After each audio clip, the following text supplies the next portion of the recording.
wote. Na ndio maana leo tupo hapa kwa sababu ya injili hiyo. Na ndio maana leo tunasema Yesu ni Bwana kwa sababu ya injili hiyo. Jina la Bwana libarikiwe. Haijalishi wewe ni Mkikuyu, wewe ni Mchaluo, wewe ni Mkamba, wewe ni Masai, wewe ni Mgiriama, wewe ni Mpokomo. Haijalishi wewe watoka wapi. Injili ya Bwana ni kwa ajili ya wote. Jina la Bwana libarikiwe. Praise the name of the living God. Sasa Peter anahitaji kubadilika. Peter anahitaji change. Kwa sababu yeye ni mtu wa desturi. Yeye ni mtu wa itikadi. Yeye ni mtu wa kufuata tamaduni. Sasa anahitaji mkono wa Bwana. Sasa anahitaji uguso wa Bwana. Sasa anahitaji kuchange. Sasa anahitaji kutransform. Na ndio maana akiomba katika ile masaa ya desturi, akiomba katika ile masaa ya tamaduni, akiomba katika ile masaa ya kawaida, malaika ama Roho Bwana akajitokeza katika maono, akamwambia Peter, amka, ua, kula na ushibe. Arise, kill and eat. Peter akasema, nikiangalia hii maono, ninaona ni wanyama ambao ni wachafu, na mimi ni msafi. Naona wanyama ambao ni najisi kwangu mimi kukula. Akaambiwa kile ambacho Mungu amekitakasa, usikiite kichafu. Akaambiwa hiyo mara ya kwanza. Peter alipoambiwa kwanza, akaambiwa tena mara ya pili, arise, kill and eat. Akasema Mungu, kile ambacho ni kichafu siwezi kukula. Mara ya pili sauti ya Mungu ikazungumza naye, ikaambiwa kile ambacho kimetakaswa, kile ambacho Mungu amekitakasa, na usikiite kinajisi. Mara ya tatu akaambiwa hivyo hivyo, akarudia tena the same thing. And you see, Peter is a very interesting character. Maana sio wakati wa kwanza. Hapo nyuma kwenye vitabu vya Gospels, unakumbuka wakati ambapo Yesu kabla hajaenda kusulubiwa, Yesu akamwambia Peter, utafanya nini? Utanikana mara ngapi? Mara 3. Peter akasema hapana, haiwezekani. Tutasimama, tutakutetea. Peter akamwambia wewe nyamaza, utanikana mara 3. Na kwa kweli kulingana vile Yesu alisema, wakati ambapo sasa ilipofika Yesu kwenda kupitia haya majaribu ya kusulubishwa, huyu akamwambia, na sisi tulikuwa ukiongana huyu. Akasema wewe sio mimi. Sisi tulikuwa ukiongana. Akasema hebu niangalie vizuri. Usije. Watu usiseme kitu kama hiyo. Mara ya pili. Mara ya tatu akasema, "Swali kwa wanafunzi pamoja." Tafadhali. Mimi siko pamoja naye. Akamkana mara ya tatu, ndio ile jogoo ikawika. Yesu akamwambia utanikana mara 3 kabla jogoo iwike. Ya tatu jogoo ikawika, ndio akakumbuka ya kwamba Yesu alimwambia utafanya nini? Utanikana mara 3. Ukisoma kitabu cha John chapter number 21 verse 15 kuteremka chini, Yesu anazungumza na Peter. Anamwambia Peter, unanipenda? Anasema nakupenda. Bwana, si unajua ninakupenda. Akamwambia lisha kondoo wangu. Peter, unanipenda? Bwana, si unajua mimi ninakupenda. Akamwambia lisha kondoo yangu mara ya pili. Yesu akamwambia tena, unanipenda mimi? Sasa unaniuliza, unajua mimi nakupenda sana. Mara ngapi? 3. Akaambiwa lisha kondoo wangu. Ule Peter mwenye aliambiwa utamkana kabla kwa jogoo iwike, akamkana na jogoo ikawika, ndio akajirudia akaenda kutubu. Huyo baadaye Peter ambaye anasemwa na Mungu ama Yesu anazungumza naye mara 3, lisha kondoo wangu, ndio huyu tena hapa. Malaika wa Bwana anamtokea katika maono, anamwambia chukua, kula. Anasema siwezi kula kile ambacho ni kinajisi. Sio mara moja, sio mara 2, mara 3. Anaambia kile ambacho kimetakaswa na Mungu usikiite kichafu. Lakini licha Bwana anazungumza naye, yeye anakuwa mgumu, yeye anakuwa mkaidi, yeye anakuwa mpingamizi, anazidi tu kuendelea. Now, listen, make a comparison here. Hebu angalia hawa watu wawili. Mkono moja kuna Kornelio aliyeona maono. Angalia mstari wa 2, 3, 4, 5, 6. Anaona maono, malaika anamtokeza anamuongea na yeye. Hebu angalia, just look, I want you to see something here. Mstari wa 7 inasema, and when the angel which appeared unto Cornelius, not there. Copy hapo. Verse number 3. And he saw in a vision evidently about the 9th hour of the day an angel of God coming into him and saying unto him. And when he looked unto him, verse number 4, he was afraid and said, what is it? Hebu angalia mstari wa 3 wa 4. Biblia inasema na malaika akamtokea Kornelio na akazungumza naye. Wakati alipomtokea akaingiwa na hofu mingi, maana ni malaika amejitokeza. Licha kwamba yeye ni askari, yeye ni jemedari, amefunzwa mambo ya vita, yeye sio mtu wa kuogopa. Wakati malaika alipojitokeza, hofu ilimuingia. Ilipomwingia akamuuliza, what is it? Sema nami, watakaje? What is it? Ndio sasa malaika akaanza kuzungumza naye, tumana Petro aletwe na atakapokuja atakuagiza utakachofanya. So upande mmoja malaika amemtokea mtu ambaye sio Myahudi, amemtokea mtu ambaye ni Cornelio, ni Gentile, akazungumza naye na akarespond kwa kusema, sema watakaje, nifanyaje? Na kila anacho agizwa kufanya, haulizi maswali, ana respond positively mara moja. Now on this other hand, there is a man called Peter. Peter is a disciple.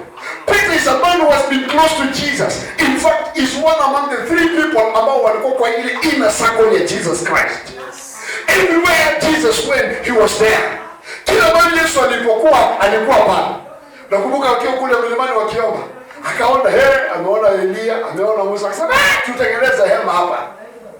He was there close to Jesus. He was a confidant of Jesus. Alikuwa ni mtu wa karibu wa Yesu. Sasa Peter anatokewa na maono na Mungu anazungumza naye. Anamwambia amka ule. Anasema hii naona hapa ni chafu, ni kinajisi. Roho Bwana, sauti ya Mungu inazungumza naye, kila ambacho Mungu amekitakasa na usikite kichafu. Amka ule. Anakataa, hii ni chafu, siwezi kula. Mara ya pili, amka ukule. Anakataa, anasema hii ni chafu, siwezi kula. Mara ya tatu, kila ambacho kimetakaswa na Mungu usikite kichafu, amka ukule. Anakataa, anasema Mungu, wewe unajua hii siwezi kula. Na kuna mtu ambaye anajiita mwanafunzi wa Yesu. Kuna mtu ambaye anajiita mtume wa Yesu.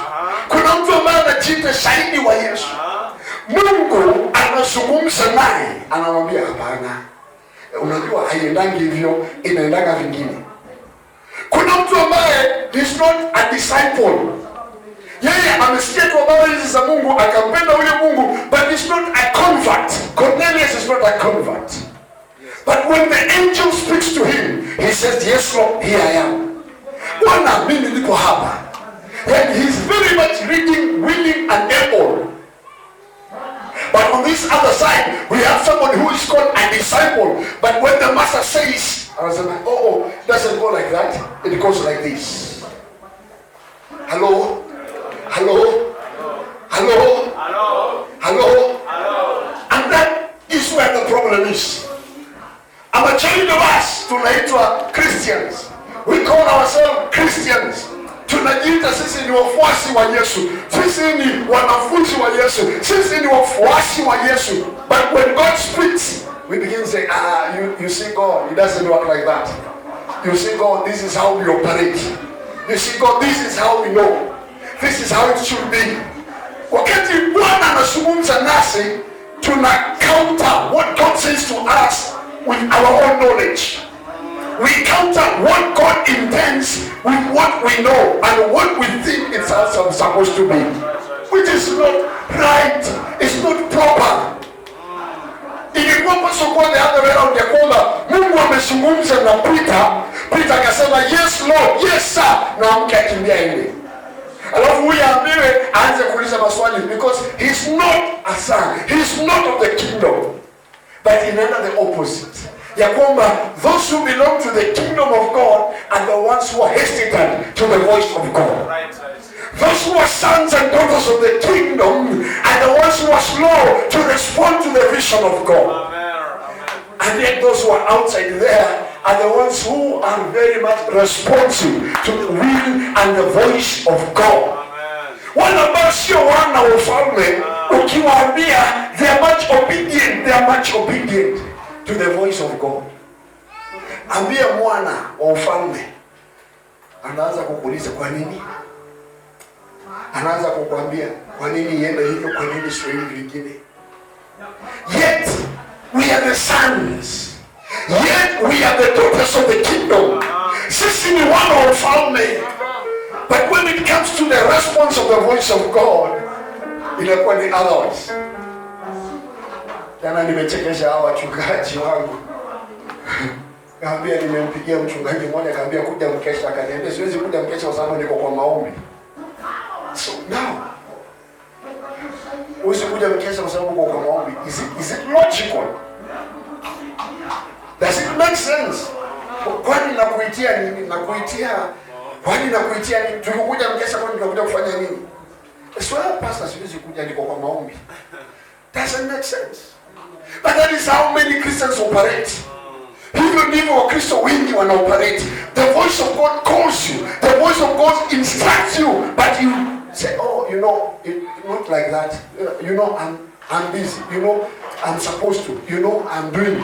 You counter the voice of God with something else. You are the son. You are a son in the kingdom. You are a daughter in the kingdom. But we are not quick to respond. By the time we respond, we have to, yani ni lazima tukupembeleze, ni lazima tukutafutie upepo inaenda upande gani, ni lazima tuangalie moods yako, ndio sasa uitikie. You can't mwambie, are you a son in the kingdom? Hebu muulize, are you a daughter in the kingdom? If you are talking to a man, muulize, are you a son? If you are talking to a lady, muulize, are you a daughter in the kingdom? Kama ni mwanaume muulize, are you a son in the kingdom? Here is a man of God, an anointed man of God. Anatokewa na malaika Mungu, anatokewa na maono ya Mungu, anaambiwa amka ula unywe, ua ukule. Anasema hiyo ni kichafu. Ana negate the authority ile tayari yako nayo. Ana negate the authority ya Mungu. Just look at what the Bible says. The Bible says, verse number 13. And there came a voice to him, rise, Peter, kill and eat. But Peter said, no, not so, Lord. Not so, Lord.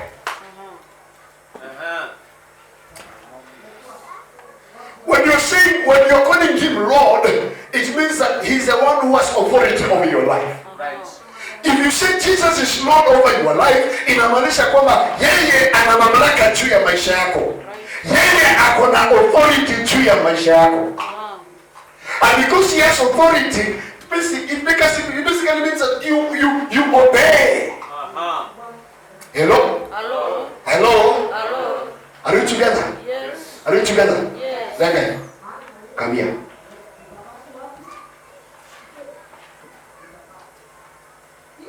Come here. Waliye nakuja. I have authority. Kimbia, kwenda. Simama. Rudi. Hawezi uliza kwa nini nikimbie? Yes. Because I have authority over him. Are you together? I call him lazima. Ukiwauliza naongeanga kwa nyumba, sihitaji mara mbili kwa nyumba, not twice. Ikienda zaidi ya mara mbili lazima. There must be a good reason for it. Because if there's no good reason for it, unakula kiboko. Because lazima jifunze kwamba there is something called authority. Authority ya mzazi. Hello? So ukisema if he claims ama akisema mimi ni mzazi wake, he must be obedient to me as a parent. You cannot say, this is my parent, and not obedient to him or her. If that person is your parent, you must be obedient to that authority. Are we together? So Peter is saying, Lord. Na bado tu anasema Bwana. Lakini yeye ananiambia ananegate ile mamlaka, ananegate ile authority, ananegate ile uwezo wa Mungu, ananegate sauti ya Mungu. Mungu mwenyewe anamwambia amka kula.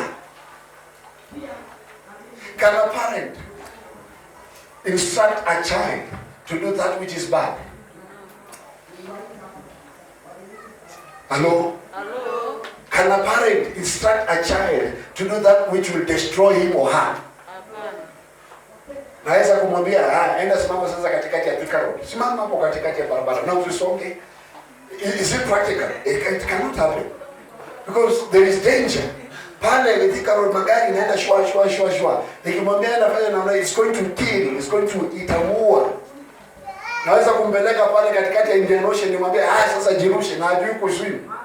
No, because akijirusha ndani hiyo maji hata wacha Indian Ocean, hata kwa swimming pool. Akijirusha kama hajui atauawa, atakufa. So a parent cannot give such an instruction that will destroy that person. Yes, right. God will not speak to you something that will destroy you. God will not instruct you something that is going to kill you. God will not give you an instruction that is meant to harm you. God cannot give you an instruction that is going to destroy your life or your career or your family. God cannot give you an instruction that is meant to be harmful to you. When he says you, tells you, when he says to you, when he speaks to you to do something, it is not meant for your destruction. Hello? Haijamaanisha eti kwamba kila ambacho Mungu amekwambia ufanye, amekuagiza ufanye, inaleta maangamizo kwako. Even if that instruction seems somehow vague, inakaa kitu ambacho hakieleweki. Because sometimes it will come in a way, in a manner that you don't understand. But I assure you, if you become obedient to that voice, the benefits that you're going to reap from that will be enormous. Zile baraka utakazozipata pale itakuwa ni maana na muhimu sana. Itakuwa ni kubwa zaidi. Hata kama uelewi hiyo sauti. There is a man in the Bible by the name Abraham whom God spoke to. Akamwambia chukua huyu mwana unampenda. Huyu mwana wako mmoja unayempenda. Mchukua enda mtoe kama sadaka kama dhabihu. I mean, Abraham does not have many sons, many children. Ndio achukue mmoja miongoni mwa hao wengi. Ana mmoja tu. Anaambiwa mchukue huyo mmoja. Hana mwingine. Lakini huyo mmoja mchukue enda mtoe kama sadaka. You know, ingekuwa ni Mkristo wa leo anaambiwa sasa Mungu umekosea. Mimi ni mchukue huyo mmoja. Neno ni mtoe kama sadaka kama dhabihu. Probably hebu rudie tena. Sio mimi. Lakini unaniambia ndugu yangu. Sio ndugu yangu. Wewe Abraham, chukua huyo mmoja tu unayempenda, mchukue mpeleke, mtoe kama sadaka kama dhabihu. I thank God because Abraham was a man of faith and he was obedient to the voice of God. When God spoke to him, alichukua huyo mwana akatembea naye. Along the way, you see the devil will never allow you ufanye kazi ya Mungu tu free. Along the way, akitembea njiani, kakijana anambia, "Daddy, ninaona kuni hapa, ninaona kisu hapa, ninaona moto, lakini sioni ile tunaenda kutoa sadaka." You know, ingekuwa tu ni mzazi mwingine, ingekuwa tu ni mtu mwingine, ni rahisi sana hiyo sauti ikuchallenge anza kukuambia, "Am I doing the right thing? Am I doing the right thing?" Na ni rahisi sana uitikie, "It is not the right thing." Wacha kwa sababu acha nirudi milimani niende nikamuulize Mungu kama ni wewe umenena. But Abraham did not go like that. Abraham chose to be obedient to that voice. Akaenda to the last minute, akaweka mawe, akatengeneza, akashika mwana, akamwekelea kwa madhabahu. When he was about to sacrifice him, the voice spoke to him. Abraham, do not do any harm to your child. Akamwambia angalia kando ndio huyo mwanakondoo pale. Because Abraham was obedient. The Lord blessed him. He became a father of many nations. He became a father of many. Amen. Mungu akambariki. Mungu akatimiza ile ndoto, ile maono ambaye alikuwa amemwambia from when he was a young man. Akakuja akatimiza everything because Abraham was obedient to that voice. Hello. One time a lady ambaye hakukuwa na chakula, ilikuwa imeisha kabisa, kuna kiangazi, uchumi ilikuwa mbaya, alikuwa amebakisha tu hiyo chakula hiyo moja wakule. Kutoka hapo ilikuwa ni kifo. There are no hope of getting food anywhere. There are no hope of getting any meal from anywhere else. And then out of nowhere, a person who calls himself, a person who is called, not calling himself, a person who is called a man of God by the name Elia, akajitokeza. Akamwambia, mama, tengenezea kitu nile. Mama akamwambia, mtumishi, mti ya Mungu, man of God, mpasita. Hapa kimeumana. Kile ambacho tuko nacho ni kidogo. Ambaye mimi na mwanangu tunakula na kutoka hapo tukufe.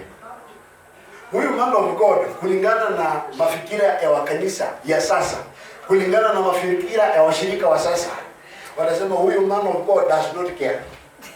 Huyu man of God sio mtu wa yani huyu sio mtu wa kujali. Amesikia umbe kidogo, amesikia ile mabaki ni kidogo, alafu anasema enda tengeneza. Nilete, nikule, nishibe. Hiyo mengine tutajua baadaye. Ni wangapi wa mama wangekuwa siku hiyo wakiitikia hiyo sauti? Unajua ile kaunga kamebaki ni ya kwako peke yako, ni ya hiyo sapa peke yake. Alafu huyo mtu ya Mungu anasema lete ikuche. Unamwambia mtu ya Mungu hakuna ingine, anamwambia hiyo tutaongea baadaye. Wewe lete hiyo kwanza ifike kwa mguu ya mtume. Kwanza siku hizo tunasema ifike kwa mguu ya nabii. Ikuje kwanza kwa nabii. Hapo. Kwanza sio washirika wametoka kwa ile kanisa ya baba na mama. Unajua wale wanatoka kwa kanisa ya baba na mama. Sitataja hiyo majina. Lakini mnajua wale ambao wametoka kwa kanisa ya baba na mama. Mnajua. Sijui foundation hiyo ilikuwa ngumu aje kwa mambo ya kusimama na nyumba ya mchungaji. Ilikuwa.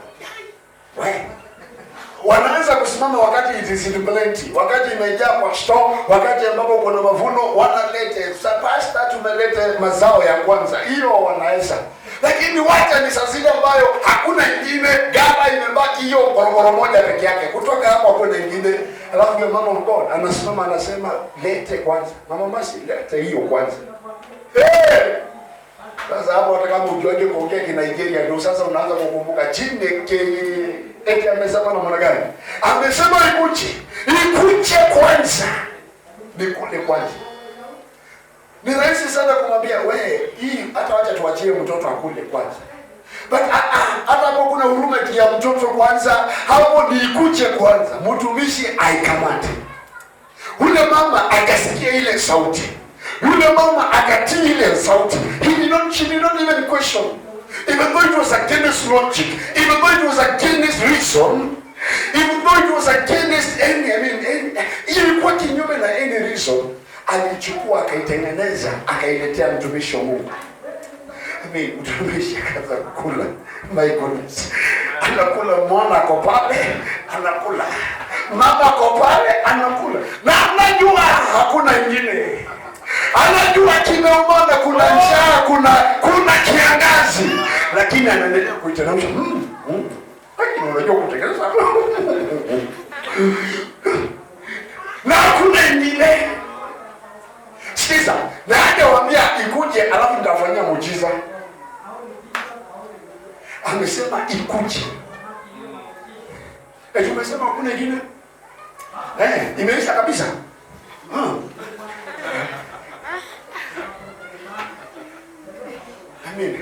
Unajua kama kuna ingine it is understandable.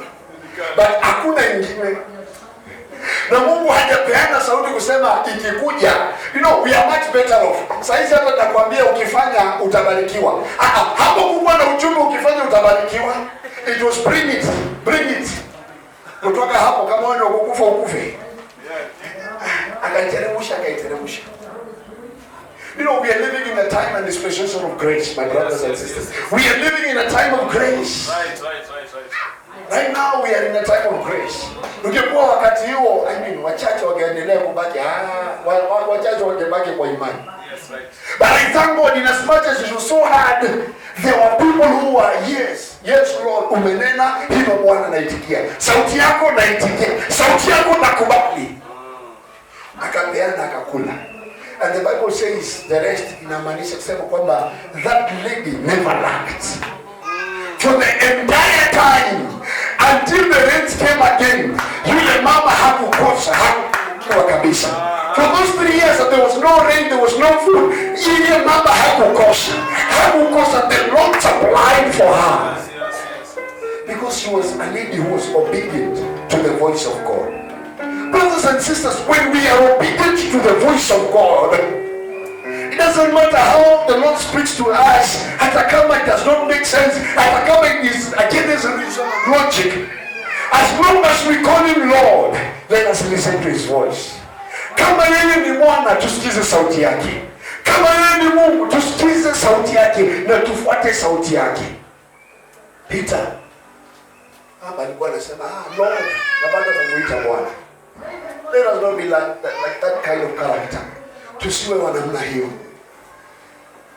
As long as we are calling him Lord and authority of our life, let us be obedient to his authority. Praise the name of the living God. Jina la Bwana libarikiwe. I think I've told you testimony of some pastors ambao tulikuwa down sometime kule Bishop when they were seeing mambo ya lockdown. They were called by their bishop. Akapigia simu akasema, nataka wachungaji wote kesho Nakuru saa 2 ya asubuhi. We were in Bishop. There was a lockdown ambayo imetangazwa na serikali. These people did not ask, unajua bishop, unajua there is a lockdown, unajua kesho ni Sunday, kesho ni makanisa, unajua tujapanga. There was no question as to what you know. Hapo kila mtu alifunga virago vyake na wakasafiri wakaenda all the way to Nakuru. Why? Because the bishop has called. Bishop hata kuhitaji ajieleze. Nataka niwaitie hii na hii. He did not even explain himself. He just said, I want all pastors in Nakuru. Whether you are in Mombasa, whether you are in Kisumu, whether you are in wherever corner you are, wote wakue hapo. And those guys, those pastors, they were obedient to that voice. Walitii hiyo sauti, waliacha kile walichokuwa wanafanya, they went asubuhi saa 2 walikuwa wameenda. Mtu akafunga virago vyake akaenda. That is the kind of obedience God wants in us as Christians. Ya kwamba ukiitwa unaitika, ukielekezwa unaelekea, ukiambiwa tupite hapa tunapita hapo, ukiambiwa tufanye, you rise and become obedient to that voice. That is why you see his ministry, unaona vile imekuwa, unaona vile imepanuka, unaona vile imeongezeka, unaona vile wako mbele. Until we admire, tunasema Bwana hiyo. Every church, every ministry that is successful because people are obedient to authority. People are obedient to authority. The authority that is there, whether it is your pastor, whether it is your chairman, whether it is your chairlady, whether it is your secretary, as long as that person is your leader and arise. When you become obedient to that voice, that ministry will grow. That church